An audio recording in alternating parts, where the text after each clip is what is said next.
Huge Wednesday night at a 5-2 night. Crush the numbers on all the sides. We'll get into all those games. A little bit of recap. We have a short Thursday card, the NFL game tonight, obviously, and it's a good one. The Panthers and the Bears. Then we have a pair of basketball games going on. John, huge night, getting it done. Two losers, get those out of the way. Cavs beat that number by 3.5 points, and the Nuggets beat that number by a point. Nuggets had all the chances in the world to cover. But then as far as all the winners, Houston, dog, win it outright in a blowout. Washington, dog, win it outright in a blowout. And that was kind of the common theme of the night. A lot of big wins last night, John. Yeah, Phoenix snuck in. We took that one +1. We got there in overtime, even down 4 late in OT. But the rest of them, Wizards went out in front after the first quarter, and that game was basically over before half. Philly finishes the second quarter. Look, Boston's got problems with depth. That's just that's going to be a theme all year. Starting 5 is phenomenal. Got to have depth. Philly's got depth. As that game went on, you could see Philly took control. Although they tried to spit that one out at the end also. That got a little sweaty. Houston Rockets, wow. They fooled us a couple of times, but, man, did they lay it on. And the way they played yesterday, I don't care if AD played. Jerry West might have been able to play, and Rockets would have got – Rockets are playing good basketball. This guy's a coach, man. Again, like I said yesterday, I ain't condoning what he did or what – I don't even know what he did. But take personal shit away, coaching basketball. This guy is a coach. He's got a team playing right now like phenomenal. Rockets laid it on thick. Dallas Mavs, one of the top teams in the West. Yep, Raptors go there, knock them off. And we have pretty much had that game in hand all the way. It was close back and forth a little bit, but you just never felt like you weren't going to win that game. And that's how I felt on the last game of the night, Denver. Just never, even when Gold State takes a little bit of a lead. So we're going to get them. We're going to get them. Sure enough, when we're up by 5 late, think that's salted away.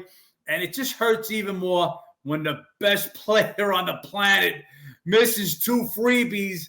Either one of them gives us the cover. That's basketball, guys. So 5-2 is great. 6-1 would have been better. But if you guys watched the podcast yesterday, and I try to take credit, I'm just trying to tell you, every game we gave you, the leans were all winners. We nailed the fucking card. Ben gave you the Jazz Pacers total over. You knew that game was going to be over by the time the first quarter was over. We gave you the lead to Minnesota once we got the Zion info. No Zion, no McCollum, Jones out. It's just a beat-up team. I told you I leaned towards New Orleans prior to that info, but with that info, it was Minnesota or nobody. We told you Portland would come for a game after getting beat the last 2 times in Portland last year by a combined 64 points. They sure did. Sacramento just lost without Fox, struggled in overtime to beat Portland. Not only beat Portland, Portland already without Anthony Simons, already without Henderson, the rookie.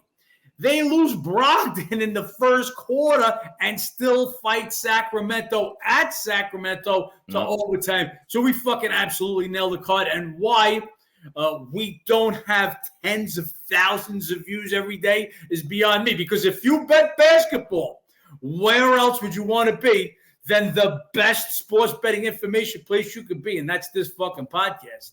Absolutely is. Appreciate all you guys who do tune in. Help us get those views. Like, comment, subscribe below. And small card today, John. Just a couple of games we have going on. Absolutely killed yesterday's. We'll see what we can get going on tonight. We'll get this football game up and out of the way. And I don't know what the NFL has against Amazon, but they give them the worst Thursday night games. Panthers, Bears, combined record of 3-14 going at it tonight.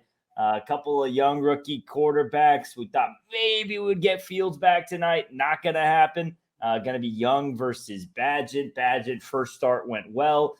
Since then, a little bit bumpy. Struggled a bit with the Chargers. 3 interceptions against the Saints, and they should have lost that game by more than a touchdown there. So got a little bit lucky with the cover in that last game. Then you have with this Bears team. I mean, they looked like maybe you have this Panthers team, which they get the first win a couple weeks ago against Houston. They come back and they struggle there against the Colts. Two teams, obviously, two of your worst teams in the NFL. The Panthers don't even get their first round pick next year. The Bears get that. So as far as incentive to tank, they don't even have that. This is a gross Thursday night matchup, but once again, could only look at the dog, could only look at the under. Panthers last two went under, and this one averaging 34. Bears last two went under, averaging 42.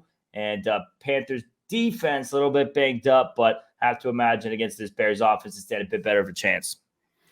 Yeah, these are two of the worst teams. The only two teams right now that I've got worse than these two teams are right now the Giants without a quarterback, with Danny DeVito as their quarterback. They're the worst team in the NFL right now. Cardinals I have rated just a little worse than the Giants, but that's without Murray. We're expecting Murray to be the quarterback. They've activated him off the PUP list.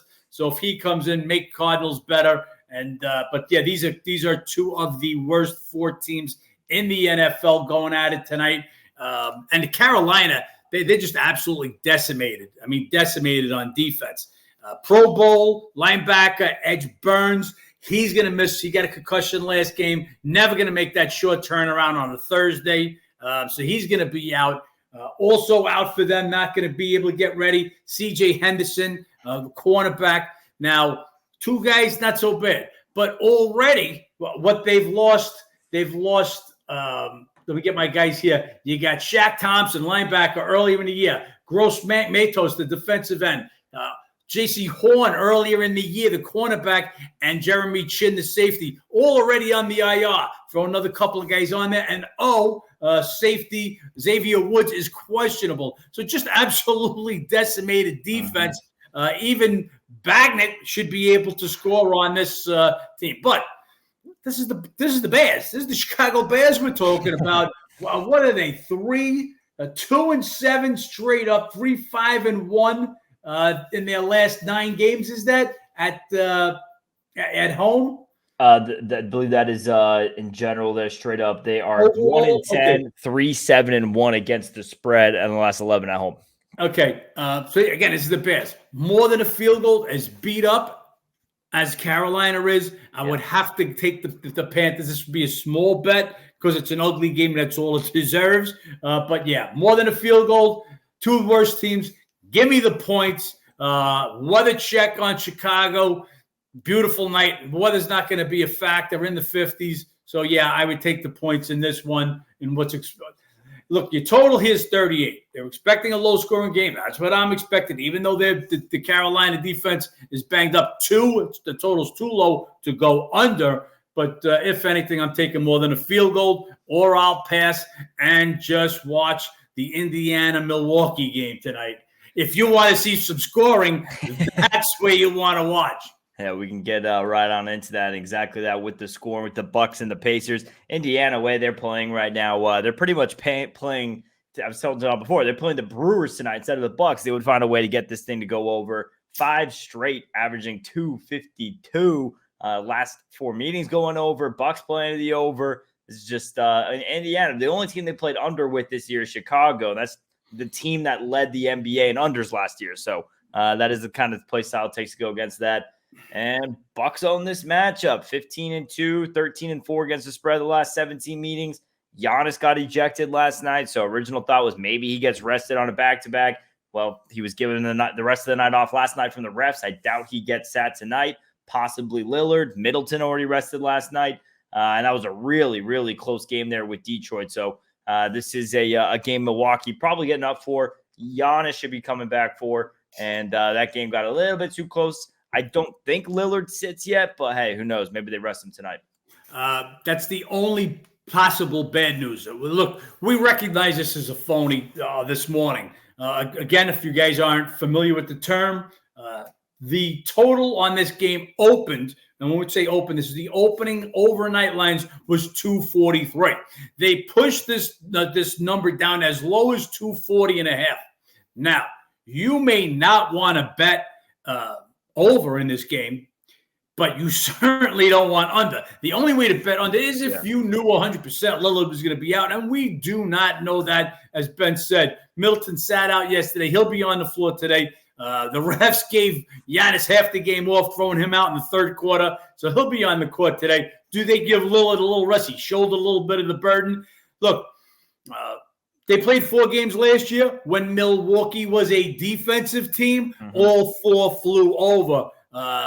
Milwaukee's flying over. Pacers up. They're jetting over. It's over. It's an over bet. They pushed it down. We went over 240.5. No sooner that we sent out over 240.5, you could see that line right now, and you're back to 242.5 and even 243. We'll let you see if we get any news there on Lillard. I think this Bucks team, though, too early into the point to be looking to rest Lillard. They're still working on building up that chemistry. We'll see if that's how they see it. Hey, I got to say something right now. The Bucks they've owned this matchup, but they owned the matchup last night also against Detroit. Going into Detroit last night, they had won. Where's my stats here? I want to give you guys the right stats. 21 of the last 22 matchups, 17-4-1 against the spread. They had their work cut out for them. Granted, there was no Middleton and Giannis gets thrown out, but they had to do what they had to do to win that game. That's 3 in a row they won. They won those 3 games by 5 over the Knicks, 4 over the Nets, and 2 over Detroit. Don't know if you have the luxury on a back-to-back to go to Indiana, who's put up $140 a game their last few games, and rest Lillard. So, look, normally we look at this game and we like the trends be all over Milwaukee. Both teams played last night, but Milwaukee had a tougher game. They had to travel. Indiana had more of a breeze, not a sweat in the fourth quarter. Got a lot of rest for their stars, no travel. So I make the game right there. But what I do think is that they'll fly over. So the lack of points getting scored in the football game tonight, I think they'll more than make up for it in this game. Expect a score in the buck 20s for each team tonight.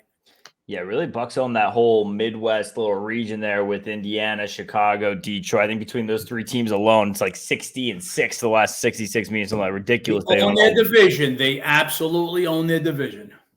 And the other matchup we have going on tonight, Hawks at the Magic. This game taking place in Mexico City, one of these international games. I will say in NFL, we see these international games be a little bit more low scoring, and sometimes that carries over a little bit in the NBA as well. Just for them, it's more so depth perception, different courts, different things, shooting wise, messes things up a little bit. Not much of under history though with the matchup. Last 3 meetings went over. Orlando been playing a little bit to the under. You have this Hawks team coming off a loss at OKC. Prior to that, 4 straight wins. DeJounte Murray's been playing really well the last 4 games. He's averaging over 28. And then you have this Orlando team, blew a tough lead there to Dallas the other night. They're up double digits, couldn't hang on. Still, though, 5-2 against the spread. One of the better ATS teams so far this season. Once again, ownership. Hawks, they've won 9 of the last 11 meetings. Maybe this changes a little bit now playing in Mexico City. Weird game all around. Lean to Atlanta. Slightest leans to the under just with the mix-up in the schedule and the different things going on in the international game. Yeah, Atlanta was starting to come on. They lose their last game at OKC. That game, I think, was a little bit of a look at. Both teams lost their last game. Orlando loses at home to Dallas. In retrospect, that's a game we should have nailed. Orlando was coming off the win against the Lakers. Their next game going to Mexico City. That's a spot we should have nailed. They messed around with the line because you had Kyrie and Luka both questionable. But let's get past that. Let's take a look at what Orlando has actually done this year. They look good. They look better. But they lost Wendell Carter. Greg Harris is out, and Fultz has missed the last 3 games. He's questionable. So when we look deeper and we see what Orlando's done, they buried the Rockets, the opener. Now, if they would have buried the Rockets in their last game, that would tell me something more. Nope. The Rockets were ready to play their first couple of games and got absolutely hammered by the Magic. Then the Magic goes and beats a Portland team in Portland that had just lost Anthony Simons. They were a little shorthanded. Lose at the Lakers and then get buried by the Clippers. They beat a Jazz team that we now see is garbage. I really thought the Jazz were a little better. They just keep getting worse and worse, not better as the season's progressing. They catch the Lakers. They catch the Lakers in a great spot. Lakers coming fresh off the beating the Clippers for the first time in 11 games. They lost 11 straight. And Clippers, well, excuse me, Ben. In OT, nonetheless. In OT, and they had the Heat next, obviously. LeBron's old home. So it was a sandwich game for the Lakers. Plus, they had the revenge from just losing out there, and they catch them in that spot. Then they go on to lose to the Mavs. Again, they blow a 15-point lead and still wind up getting buried by 15. So a huge turnaround in that one. Atlanta's a better team. They fell down in Oak City, but before that, you could see they were playing better basketball with each game. If Young could get that shooting, because DeJounte Murray's been money. If Trae Young could get that shooting percentage up, this is a dangerous team, the Hawks, and they're just below that level of Philly, Boston, Milwaukee. They're in there with the next couple of teams that are in that next level, the Cavs. So yeah, Hawks are the better team. They've owned the matchup 9-2 straight up the last 11, 7-3-1 against the spread. So it leans to Atlanta, but the number's right. My number on this game is 4. Number is sitting at 3.5. We'll wait to see what we get going on there with Fultz. Usually a lot more injury news on the card today. Maybe a little bit of speculation on who the Bucks might sit if they do sit anybody. But really, for the most part, pretty quiet injury day in the NBA. Yesterday, we had a lot of hecticness going on, and that'll get back tomorrow with the second day of the in-season tournament. Those lines will start coming out in the next hour or two, and you guys know we will be jumping ahead and looking at those and getting an edge, getting ahead. That's what we do. So if you guys are seeing this, likely by the time this is out, we're starting to send out bets for tomorrow. Go ahead and sign up, howtobeatthebookie.com, or download the app so you guys can get in on those games early as well. John, big night last night. Hopefully we can follow it up with a winner or two tonight and build some momentum for the weekend here. Yep, we'll like I said, that's our one bet. We're giving it to you guys. Milwaukee, Indiana. We went over 240.5. That number's going to be long gone by the time you guys see this. You're probably looking at least 240.5. So look, guys, the numbers fall, and we got them. We found that last night. We got caught with that last night. Laid 3.5. Denver game falls on the 3, so that half a point catches us. And those half a points, they show up. They don't show up often, but when they do, it's a big turnaround. So getting the edge, and this is what we talk about, guys, getting the edge. Then our losers, anybody can pick 5 out of 7 winners on any given night. It can happen.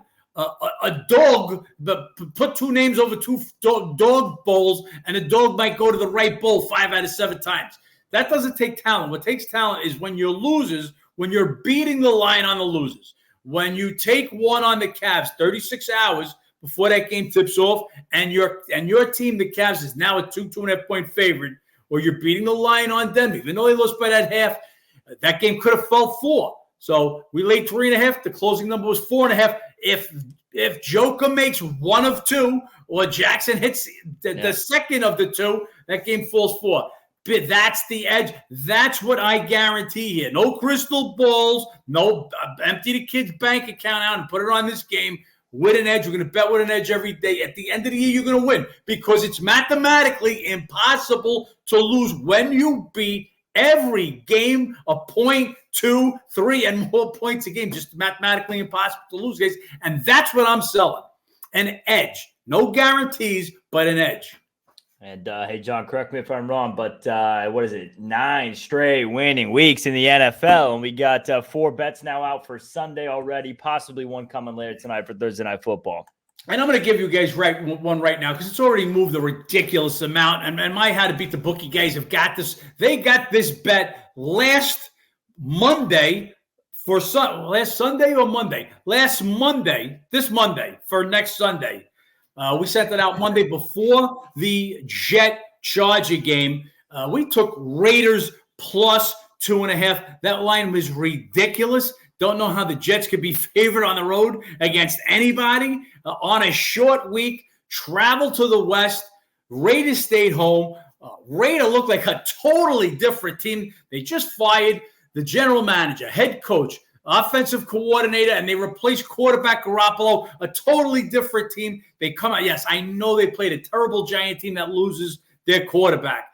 But if you saw the locker room, the energy that was in that team, Pierce, the new coach, an ex-New York Giant, just looks like he's turned that team around. Jets are terrible offensively. I don't know. Are they going to get 10 points in this game? So we took 2.5 on that game. And again, big game is picked. Couldn't the Jets go there and win? Absolutely, they could. Anything can happen. But we beat the line by 2.5 points. We take 2.5. The line is picked. This is a football game, guys.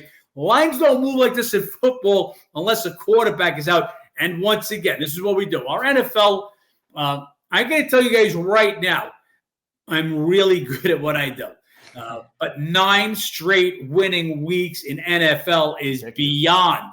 9 straight winning weeks in anything is beyond. Now, you'll see guys out there trying to sell you everything, telling you that they never lose and 80-something%. And if you believe that, then you're a sucker. And I'll tell you that straight. 9 straight winning weeks. We've got it all documented. Ben puts it up. Every bet he charts.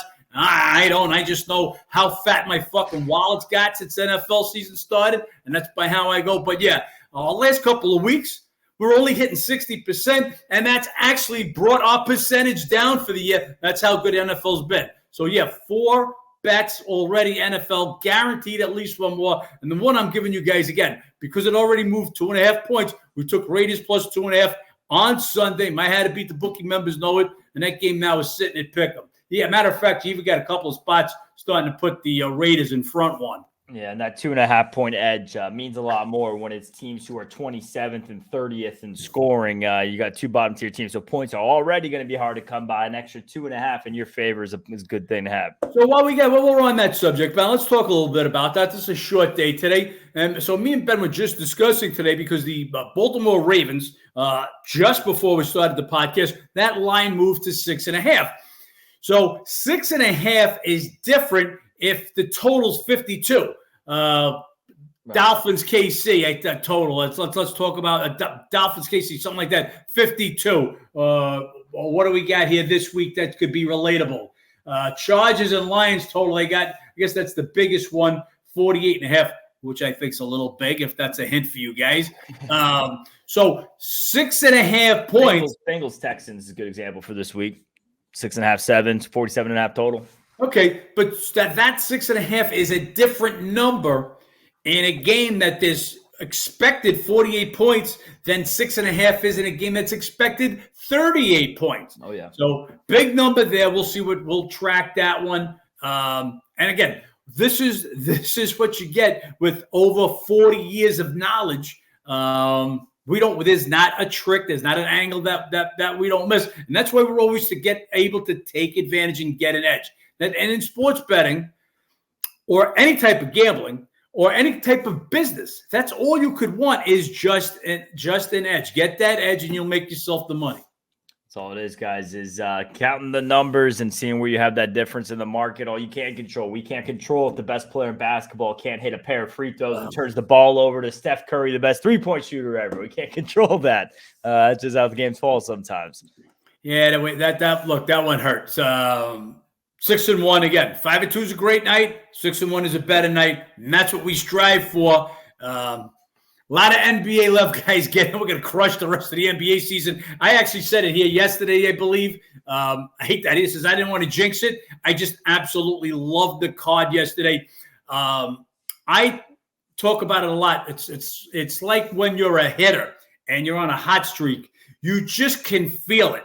When I feel strong, it's like the bets are jumping off I don't bet 7 NBA bets in a day.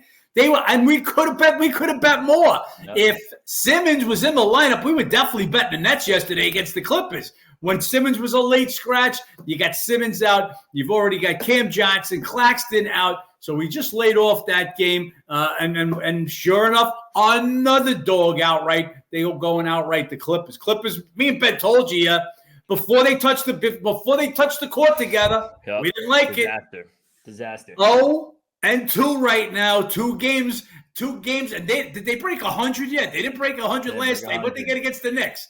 Yeah, they were held under 100 in that game as well. Okay, 96, so I think, against the Knicks. That's your two LA teams, by the way, now combined 0-9 on the road. Both of them, Lakers, Clippers, 0-9 on the road. One of the things we said yesterday, if you're watching the podcast, why I like the Rockets in that spot yesterday, Lakers still have not won on the road yet this year. They lost 6 of 8 in the playoffs last year on the road. Just don't get it done on the road, guys. And again, you can't get more of a reason than these numbers to become a How to Beat the Bookie member and check out my ratings.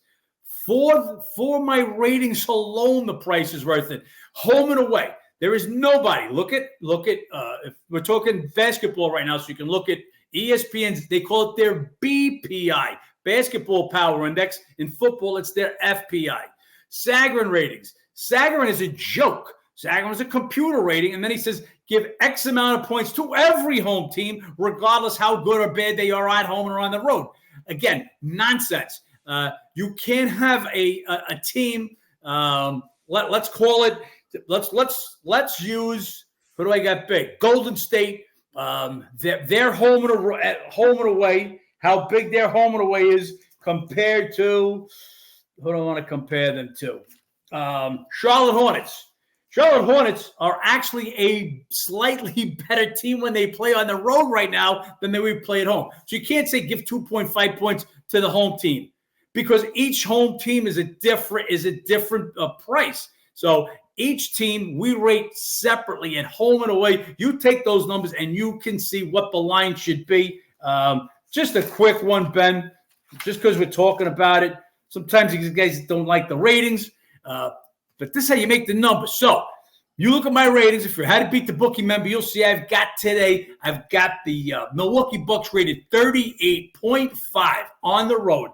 I've got the Pacers rated 35.5 at home. That is a difference of 3 points. The line is 3 points. Now, Bucks traveled.